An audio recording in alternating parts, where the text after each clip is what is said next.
Hello everyone, ICT virtual classes में मैं योगेश किमनी आपका स्वागत करता हूं। तो बात कर रहे थे हम हाइड्रोजन लाइक एटम में, और हम बात करेंगे एक्सप्लेनेशन ऑफ लाइन एमिशन की। सो एक्सप्लेनेशन ऑफ लाइन एमिशन यानी कि रेखीय उत्सर्जन का, आप ऐसा समझ सकते हो, व्याख्या समझ सकते हो, या रेखीय उत्सर्जन के बारे में हम क्या करेंगे, इसकी व्याख्या करेंगे। देखिए बेसिकली होता क्या है, हमें पता है electron n equal to 0 energy यहाँ पर है। फिर मान लेते हैं एक पॉइंट में है 4.86 एनर्जी यहाँ पर हमारे पास है, यहाँ पर है 6.67, ये सारी एनर्जी माइनस में होगी, और ऐसे सो ऑन यहाँ पर आया है, इलेक्ट्रॉन जो है जंप कर रहा है। हमें पता है इलेक्ट्रॉन लोअर एनर्जी स्टेट से हायर एनर्जी स्टेट पे जाता है अकॉर्डिंग टू बोर थ्योरी, और वहां से रिटर्न करता है, वापिस आता है। अगर उसे एक्स्ट्रा एनर्जी मिलता है तो वो और ऊपर वाले ऑर्बिटल में जंप कर जाएगा, नहीं मिलेगी तो फिर वो वापस आना शुरू कर देगा 10⁻⁻8 सेकंड के बाद। तो जब इलेक्ट्रॉन पहले शेल से वापस आएगा, यानी कि पहले किसी हायर एनर्जी स्टेट से, ये हमारे पास हायर एनर्जी स्टेट हो गए, से वापस आएगा लोअर एनर्जी स्टेट में, यानी कि हायर एनर्जी स्टेट से लोअर एनर्जी स्टेट में जब इलेक्ट्रॉन वापस आएगा,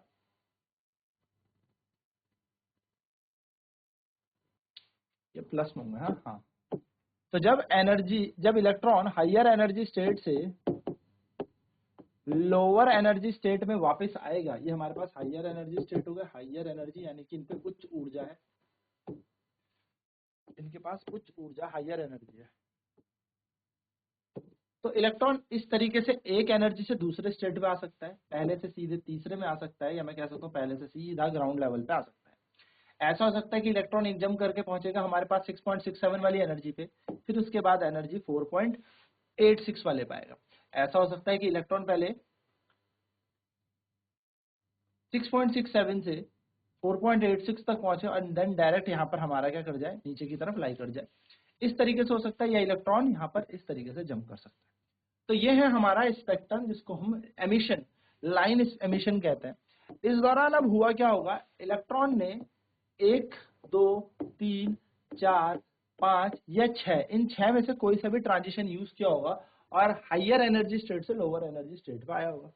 अब सवाल होता है कि यहाँ पर कितनी एनर्जी या कितनी वेवलेंथ होगी। तो हम सभी जानते हैं कि जो एनर्जी होती है वो होती है hc अपॉन में लैम्डा। यहाँ पर जो एनर्जी का गैप होगा, यानी कि जो चेंज इन एनर्जी होगी, वो होगी hc अपॉन में लैम्डा, वेयर h, जहां पर अगर हम h की बात करें तो h यहाँ पर प्लांक्स कांस्टेंट होता है। क्या होता है? प्लांक्स कांस्टेंट, यानी कि h यहाँ पर प्लांक का स्थिरांक है।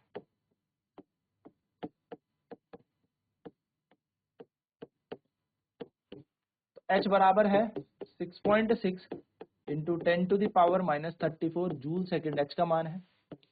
c यहाँ पे प्रकाश का वेग है, स्पीड ऑफ लाइट है। c यहाँ पर स्पीड ऑफ लाइट यानी कि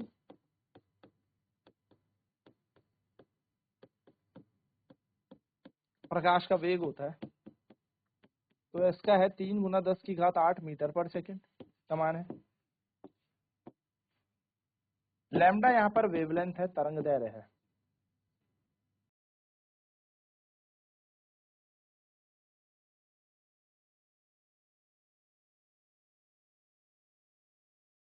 तो इन मान को हम यहाँ पर अगर लगाएं तो डेल्टा ई बराबर आएगा 6.6×10⁻⁻34। ई का मान hc और नीचे आ जाएगा वेवलेंथ यानी कि लैम्डा। एनर्जी सारी की सारी चल रही है जूल में, यहाँ पर ऊर्जा चल रही है। तो 6.6 × 10⁻⁻34 में से जब 8 जाएंगे तो बच जाएगा -26 अपॉन में लैम्डा, और इतनी जूल हमें एनर्जी मिली। 9×18, 3×18, 1, 6×18, 1, 19, 19.8 इंटू 10⁻⁻26 अपॉन लैम्डा, और ये सारी ऊर्जा जो होगी जूल में होगी। किसमें? जूल में ही हमारे पास एनर्जी होगी। नेक्स्ट अगर मैं यहाँ पर बात करूं तो हमें पता है एक इलेक्ट्रॉन वोल्ट जो होता है 1.6 इंटू 10⁻⁻19 जूल होता है। ये हमारे पास एक ईवी क्या वैल्यू है। तो अगर मैं यहाँ पर एनर्जी निकालूं तो एनर्जी है, अभी हम देख ही रहे थे, 19.8 into 10⁻⁻26 whole divided by, electron volt में अगर हम एनर्जी ले तो वेवलेंथ की वैल्यू कितनी आ जाएगी, 19.8 इंटू 10⁻⁻26 होल डिवाइडेड बाय, जो एनर्जी है वो जूल में चल रही थी, अब इस जूल से एनर्जी को हमने ईवी में बदल दिया, तो ईवी में बदलने के लिए हमने किससे गुणा कर दिया, इससे गुणा कर दिया। ठीक, ये एनर्जी हमारी ईवी में आ गई।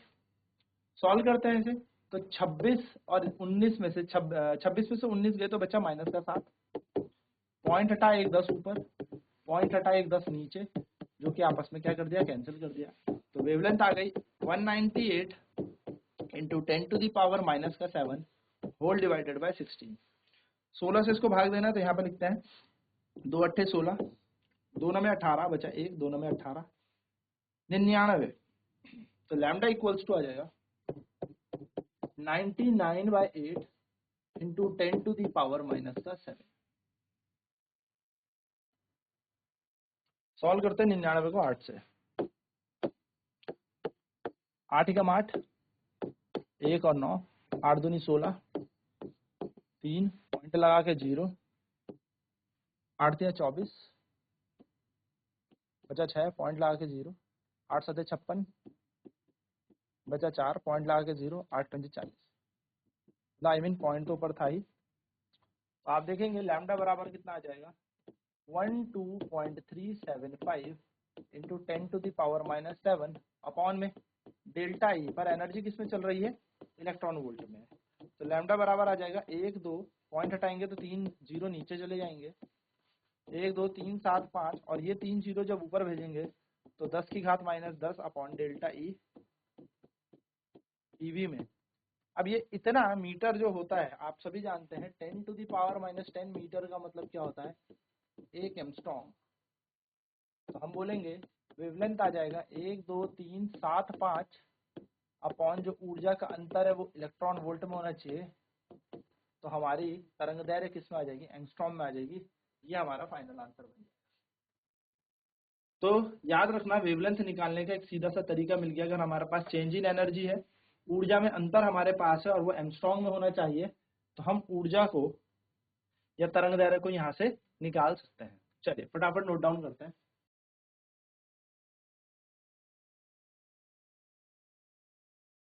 तो डेल्टा ई बराबर 6.6 इंटू 10⁻⁻34 इंटू 3 इंटू 10⁸ होगा यहाँ पर। ठीक है, तो डेल्टा ई का मान आ गया हमारे पास 6.6 इंटू 3 हो जाएगा, यहाँ पर बन जाएगा 19.8 इंटू 10⁻26।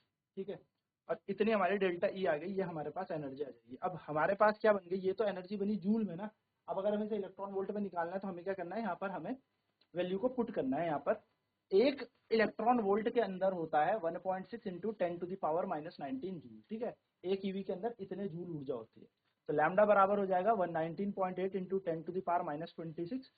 सॉल्व करेंगे तो -7, तो ये बन गई हमारी वैल्यू 99/8 इंटू 10⁻⁻7। जिसको हम सॉल्व करेंगे तो क्या बन जाएगा हमारे पास, फाइनल आंसर आ जाएगा हमारे पास 12375 इंटू 10⁻10 मीटर, और एनर्जी जो है ईवी पे आ रही है हमारे पास।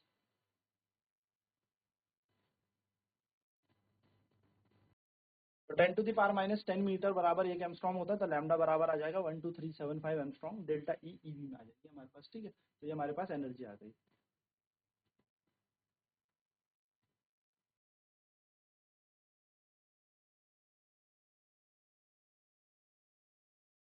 चलिए एक क्वेश्चन करते हैं। इलेक्ट्रॉन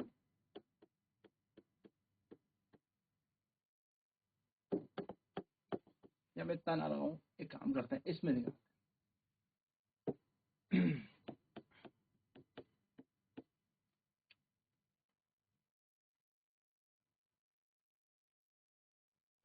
ये आ जाएगा हमारे पास। मान लो हम इसको हटाते हैं, n इक्वल टू 1 लेते हैं और n इक्वल टू यहाँ पर 3 लेते हैं। इलेक्ट्रॉन n इक्वल टू 3 से n इक्वल टू 1 पे जम करके आएगा। ठीक है, फाइंड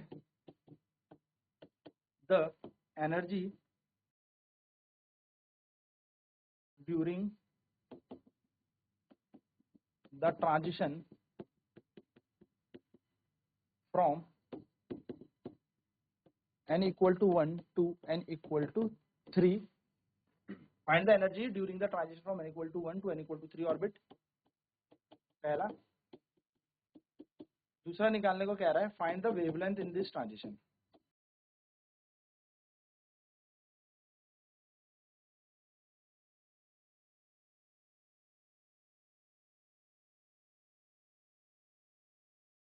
क्वेश्चन कह रहा है ऊर्जा का n इक्वल टू 1 से n इक्वल टू 3 तक आने में कितनी ऊर्जा लगी होगी।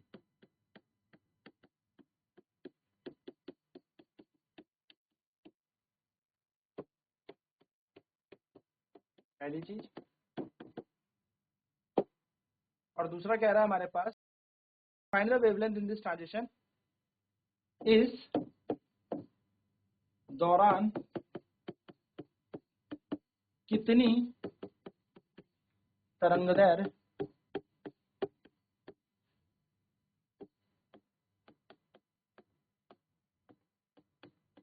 उत्सर्जित की होगी, यानी या हुई होगी।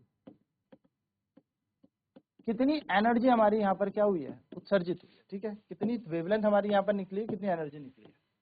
तो सिंपल है, n इक्वल टू 1 हमें दे रखा है और एक दे रखा है n इक्वल टू 3। तो एनर्जी जो फर्स्ट ऑर्बिट में होगी वो होगी -13.6 अपॉन 1 का स्क्वायर, यानी कि एनर्जी फर्स्ट ऑर्बिट में आ जाएगी माइनस का 13.6 ईवी। एनर्जी तीसरा ऑर्बिट में आ जाएगी -13.6 अपॉन में 3 का स्क्वायर, यानी कि एनर्जी थर्ड ऑर्बिट में आ जाएगी माइनस का 13.6 अपॉन में 9। सॉल्व कर लेते हैं। 13.6 को डिवाइड बाय 9, 9 1 जा 9, बचा है 4, पॉइंट ऊपर जाएगा 6, 9 5 जा 45, 1 पॉइंट लगा के 0 1, तो लगभग 1.51 ईवी, वो भी माइनस का। तो इतनी एनर्जी E1 की है, इतनी एनर्जी E2 की है। ठीक, E1 और E3। तो डेल्टा E बराबर क्या हो जाएगा, E3 माइनस E1, यानी कि -1.51 माइनस माइनस का 13.6। तो डेल्टा E हो जाएगा 13.6 में से 1.51 हटा देंगे हम, 10 में से 1 गया 9, 5 का 0, 12 में से 11, तो 11.09 हमारी यहाँ पर एनर्जी आ जाएगी, इतनी ईवी। सेकेंड चीज हमसे यहाँ वेवलेंथ पूछिए, तरंगदैर्घ्य, वो हम कैलकुलेट करते हैं। पहले आप यहाँ पर एनर्जी निकालें।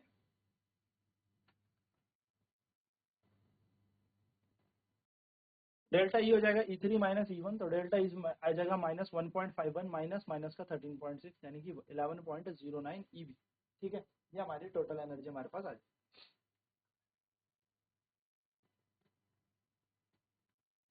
नेक्स्ट हमसे यहाँ पर पूछिए एनर्जी।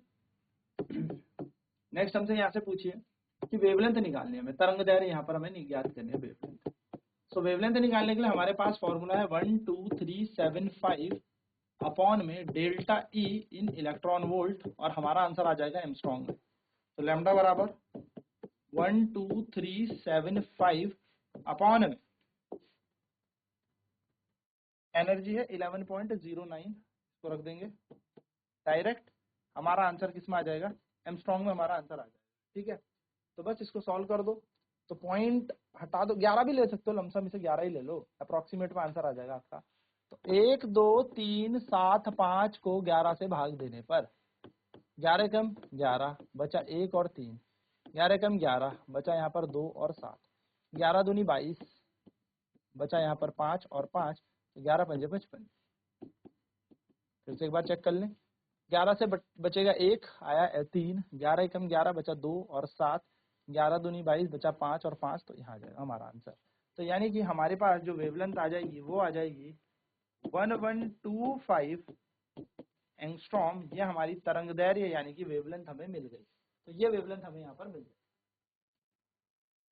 तो एनर्जी हमें पता होनी चाहिए, कितने आसानी से एनर्जी हमें पता होनी चाहिए, हम आसानी से वेवलेंथ निकाल सकते हैं। तो वेवलेंथ निकालने के लिए हमें क्या करना है, मैंने आपको सीधा सा सूत्र बता दिया कि ऊर्जा हमारी इलेक्ट्रॉन वोल्ट में होनी चाहिए, एनर्जी हमारी ईवी में होनी चाहिए, वेवलेंथ हमें निकालनी है तो 1 2 3 7 5 को हम किससे डिवाइड कर देंगे, जो भी हमारे पास एनर्जी दे रखी है, जो भी एनर्जी हमारे पास इलेक्ट्रॉन वोल्ट में दे रखी होगी वो हम यूज करेंगे।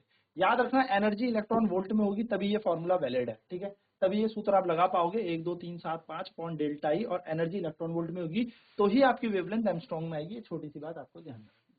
तो आई होप ये छोटी छोटी चीजें क्लियर होंगी। अब नेक्स्ट क्लास में बात करेंगे हम हाइड्रोजन स्पेक्ट्रम की, यानी कि अब हम बाबा-पासंग सीरीज के बारे में चर्चा करेंगे। तो आज की क्लास में इतना ही। आईसीटी वर्चुअल क्लास में जुड़ने के लिए धन्यवाद। आपका दिन